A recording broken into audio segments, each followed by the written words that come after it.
Здравствуйте, друзья! Настоящая история, выпуск 4.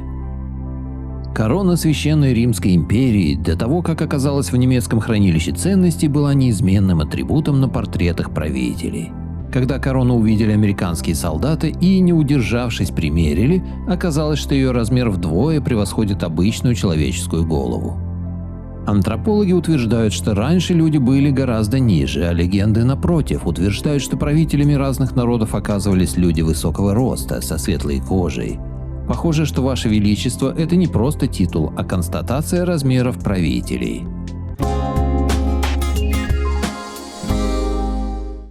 Пирамидальная вода. Если принять гипотезу о гармонизирующих свойствах пирамид, то становится очевидной причина целебного эффекта от нахождения рядом с ними. Энергия пирамид исцеляет, замедляет старение, улучшает заживление ран, поднимает общий тонус организма, а также изменяет структуру воды, придавая ей поистине уникальные оздоравливающие свойства.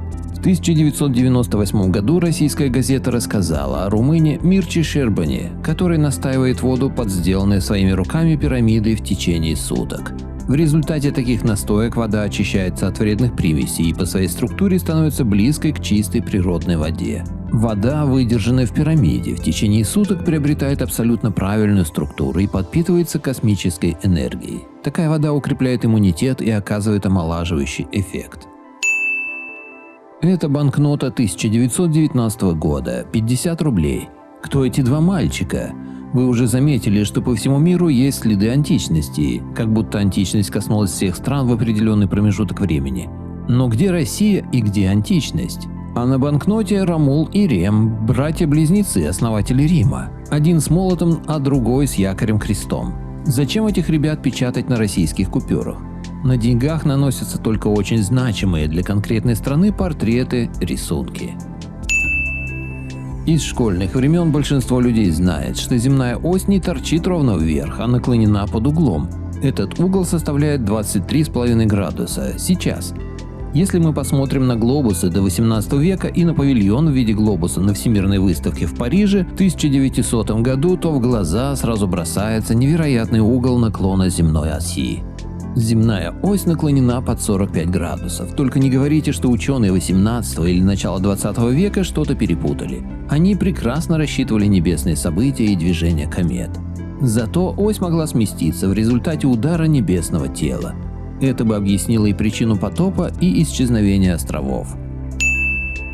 В Реймском соборе есть барельеф, изображающий гибель епископа Никасия от рук жестоких гуннов. Гунны изображены в кольчугах и с оружием, спутать их со святыми невозможно. Бороды либо отсутствуют, либо аккуратно подстрижены.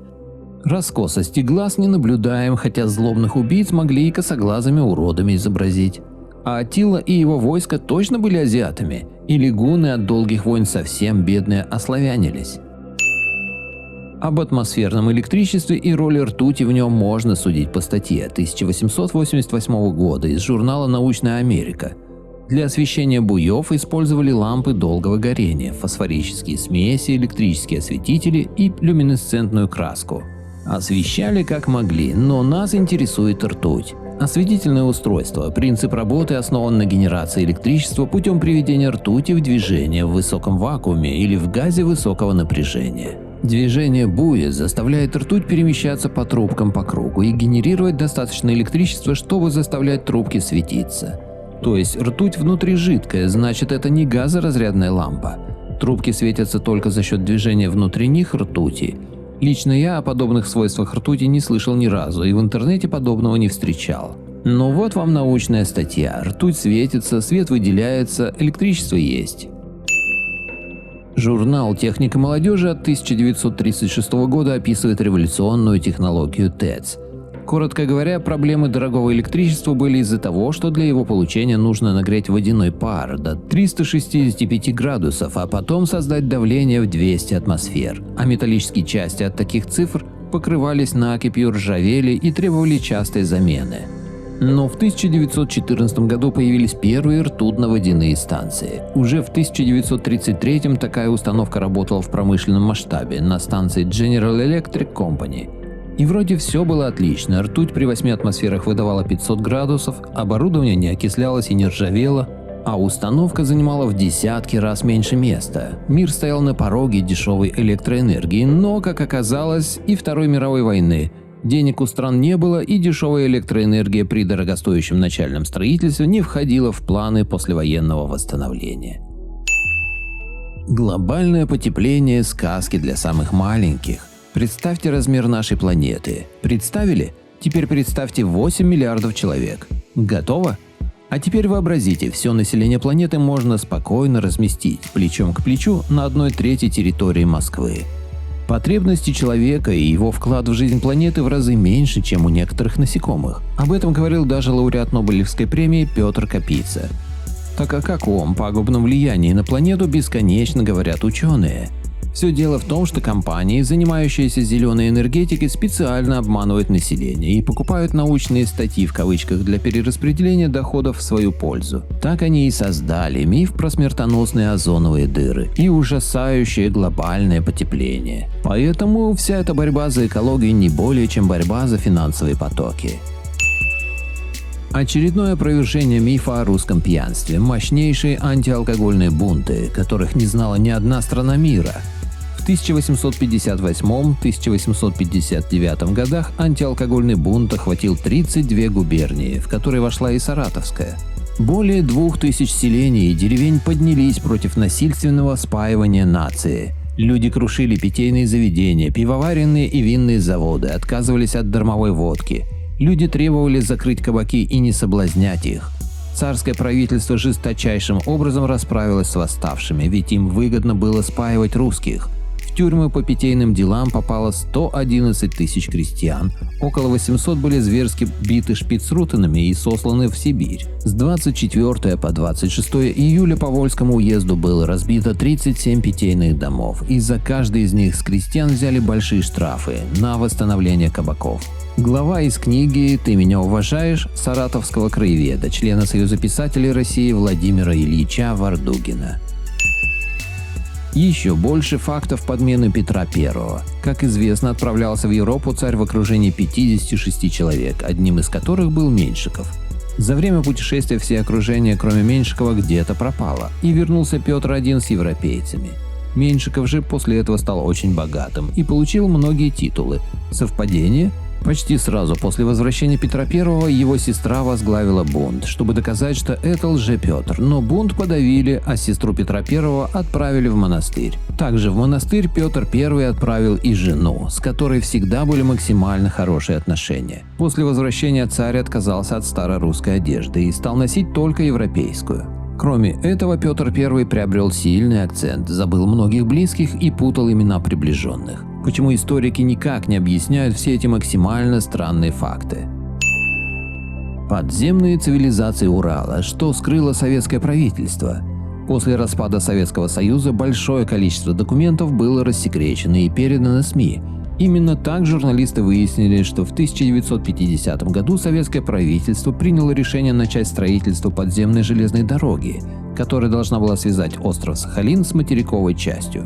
Но вот что любопытно. Всего за несколько месяцев до этого решения группа ученых обнаружила огромные пустоты в этих местах. Эти пустоты были настолько огромны, что там запросто могли поселиться несколько тысяч человек. Что удивительно, сразу после этого открытия геологов выгнали, а объект засекретили. Согласно некоторым данным, советские спецслужбы обнаружили в древних пустотах хорошо сохранившиеся механизмы и останки странных существ, после чего вывозили их и сжигали. Ворота в Антарктиде. Эта теория основана на концепции, что Земля на самом деле может быть намного больше, чем нам говорили, и есть способ попасть в неизвестную часть через так называемые летние врата. Согласно этой теории, от нас скрывают внешние миры, в то время как мы являемся частью послушной колонии рабов во внутреннем круге, континентах Земли. Это тщательно продуманная иллюзия запереть людей в запретной зоне, чтобы люди даже не подумали исследовать дальше. Согласно теории, летом в Антарктиде тает лед, и в результате образуются врата, через которые корабли могут проходить в открытое море, где лежат другие неизвестные нам континенты. Именно поэтому в Антарктиду не летают самолеты, и обычным людям запрещено ее исследовать. История самой обыкновенной кукурузы не укладывается в привычный эволюционный путь растения. Например, у кукурузы не найдено дикорастущих предков ни в природе, ни в виде окаменелости. Будто злак сразу появился в оккультуренном виде. Даже размножаться растение без человека не способно, как не способно одичать и расти самосевом. Может и правы ацтекские мифы, что кукуруза – это дар Бога, ну или того, кто отвечал за селекцию растений и остальную генную инженерию. Согласно официальной версии, американские астронавты с 1969 по 1972 совершили 6 высадок на Луну, не говоря уже о луноходах. Когда на Луну высадился китайский луноход Юйту-2, китайские эксперты столкнулись с определенными проблемами. Самую современную технику приходилось переводить в спящий режим из-за перепадов температуры в 300 градусов. Не выдерживает, понимаешь? В связи с этим открытием китайские ученые задали американцам неудобный вопрос. У нас тут техника от температур страдает, не поделитесь секретом, как там ваши астронавты выживали? Территория современной пустыни Сахара была густо заселена еще в 16-18 веках, но сотни городов куда-то практически бесследно исчезли. Разбираемся. Интересно накладывать старые карты на современные. На место города Ходен встает нынешний глаз Сахары. Первое фото ничего не напоминает? Места других городов заняли обугленные черные скалы, спекшиеся новообразования, напоминающие выжженные руины. Чем были уничтожены города? Выжгло абсолютно все в радиусе 50-60 квадратных километров, в том числе и растительные и животные покровы, реки и озера. Загадочное отверстие открылось в тибетской горе Кайлас. Представленный снимок был сделан 6 января тибетцем по имени Зохур-Уддин. Мужчина сфотографировал гору Кайлас на юге тибетского Нагорья и неожиданно поймал камерой нечто странное. На одном из кадров нашего героя запечатлелась огромная и идеально ровная круглая дыра на склоне горы. Примечательно, что среди местных жителей Кайлас издревле считался самым священным местом в мире. Гора высотой 6666 метров. Ученые расходятся во мнениях от 6638 до 6890 метров, что обусловлено способом измерения высот гор. Имеет четырехгранную пирамидальную форму, грани которой ориентированы строго по сторонам света, словно ее кто-то создал искусственно. На текущий момент еще никому не удалось покорить эту вершину. Согласно легендам, на Кайласе находится так называемая лестница в небо, по которой можно забраться в рай или попасть в загадочную Шамбалу. Однако пока гора не позволила ни одному смертному совершить такое путешествие. Благодарю всех, кто подписался на мой канал и смотрит мои видео. Ссылка на статью в описании. Поделитесь моим видео в соцсетях с родными, друзьями и знакомыми. Люди имеют право знать все точки зрения. Всем спасибо за внимание, буду рад вас видеть на своем канале снова.